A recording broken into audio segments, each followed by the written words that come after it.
Welcome to the Heidi Thorne Show. I'm your host, Heidi Thorne, and in this podcast, I share my real-world self-publishing and small business experience with you.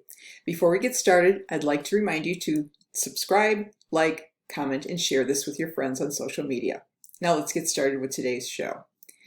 An author friend of mine on social media was asking for my opinion on a collaboration effort that she had received. It was aligned with the work and the content she does, but she just didn't really like this sponsor's approach. When I receive these types of offers, I ignore most of them. Some of them are just not legit, others just want too much, and some are just not a good fit. So in today's episode, let's talk about how to evaluate these collaboration or affiliate marketing opportunities, because some of them are more trouble than they're worth. First of all, let's define what is a collaboration or affiliate agreement. A collaboration is an agreement between a sponsor and an influencer who has the attention of the sponsor's ideal audience. The influencer agrees to promote the sponsor on social media or blogs, podcasts, email newsletters, videos, what have you. In exchange for these promotions, the sponsor compensates the influencer with free products or services, cash or other perks. An affiliate agreement is kind of like a collaboration effort, except that influencers are only compensated when a verified sale is made. And usually those verified sales are tracked through a special link that the sponsor provides to the influencer to use. The compensation is usually referred to as a commission and maybe either a flat rate or a percentage of the sale. The one thing I don't want you to do is confuse collaborations or affiliate marketing with what are called joint ventures. Now, some people may refer to these incorrectly as joint ventures, and they are not. A joint venture is really a business relationship. There's usually contracts involved and attorneys. And so if they call it a joint venture, just tell them you need to talk to your attorney first. But usually they are collaboration or affiliate agreements. Let's talk about some of the major issues that you need to consider when you are looking at these collaboration offers. Is it aligned with you and your brand? The questions you need to ask are, does this product or service to be promoted align with your brand or message? Would you be proud to be a partner of this person or organization that would be sponsoring you? Would you be proud to offer this product as your own? Here's an example of something that just doesn't fit.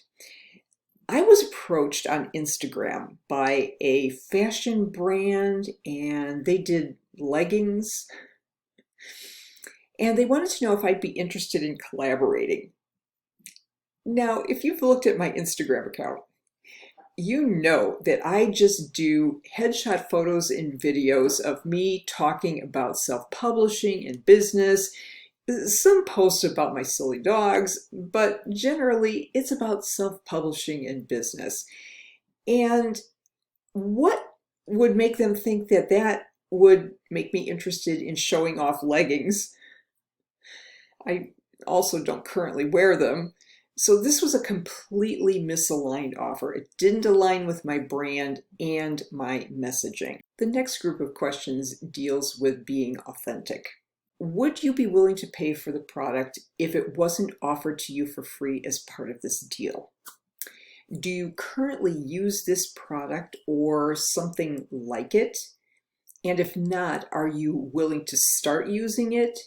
And if you do use something similar, but not this one, are you willing to switch providers in order to collaborate with this partner and be truthful with your audience? And here's an example.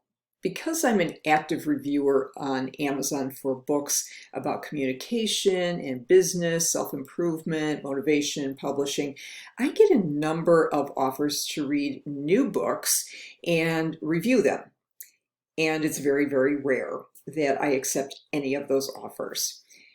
Aside from the fact that I don't want to spend hours of my time reading a book I don't want to read and then writing a review for it, many of the suggested books are just a bit outside of my area of reading interest and expertise.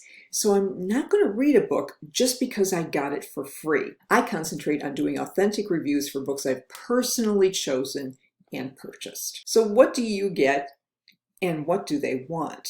What does this partner expect you to do to earn a commission or other compensation? What is the partner offering in terms of compensation and support? And is it enough? And that means both for this sponsorship partner and you. When social media and mobile marketing were new, I was approached by a couple of groups to offer my clients mobile marketing services. And I would get a commission on any sales that were made. So it was more or less like an affiliate deal. The problem was that these weren't ideal solutions for my clients, and they turned out to be too difficult for them to use, and they were too difficult for me to use too. The money in this case just wasn't enough to make this work, and it was too much work for me. I would have had to invest quite a bit of time and energy and money switching my business to concentrate on this type of service. And this service was also getting more and more complex as more regulations came online and the industry matured. Aside from those issues, these partners basically told me to promote the services. Well, what does that mean? How many tweets, posts, articles, emails was I supposed to do? How often and for how long would I have to be doing these promotions? And how would my efforts be monitored? Other difficult affiliate programs that I've tried are like ClickBank and Commission Junction, and in theory, they're really great. They offer you a choice of products and services to promote, and you get a commission for promoting them on your website, social media, or email. And when you get a sale from your promotion, you get paid. So it seems pretty straightforward, but it's not quite that straightforward. If you don't have a groundswell of traffic coming to your site or your social media posts or opening your emails, and I'm meaning thousands and thousands as groundswell of traffic, the numbers just don't work. Remember that only a few percent of your website visitors or your social media followers will ever buy anything from you. And building traffic is hard. Whatever compensation you get from these arrangements would pale in comparison to the investment you'd have to make in building traffic in order to get a sizable amount of commissions. And here's something that I don't think people realize. What I found when I was building and maintaining these links on my sites, these programs are often automated. So if a sponsor suddenly drops a program or makes changes to it, those links could be dead, and then that harms your site's ranking and it harms the user experience. So I found that to be more of a hassle than anything. But the biggest issue for me with a lot of the affiliate programs was that I wouldn't be proud to offer many of them to my followers or my clients, and that's unacceptable. One thing I've talked about too in other places is that you have to understand the legal ramifications of this as well. Some years back, the Federal Trade Commission in the United States, or the FTC, really stepped up their efforts with influencer marketing on social media and the disclosures of any financial or compensation arrangements between the sponsor, advertiser, and the influencer. So if you get a compensation of any type, whether that's cash, free products, perks of any kind, you need to say so in your promotions. And this is just a big, confusing area. On social media, people naturally talk about products and services they use. So sponsors and advertisers want to tap into that already existing conversation, but the lines between social conversation and promotions are so blurry.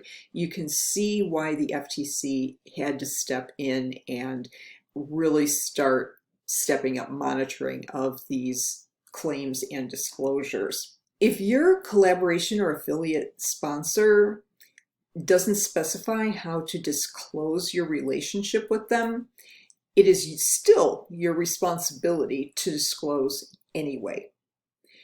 And I would say that if your collaboration partner isn't aware of these issues, that might be a red flag. So I hope you have found this helpful. And if you did, please rate, review, and subscribe to The Heidi Thorne Show on whatever podcast platform you like to use. I'm on all the major ones: Apple Podcasts, Google Podcasts, Spotify, Pandora, Amazon Music, Stitcher, Podbean.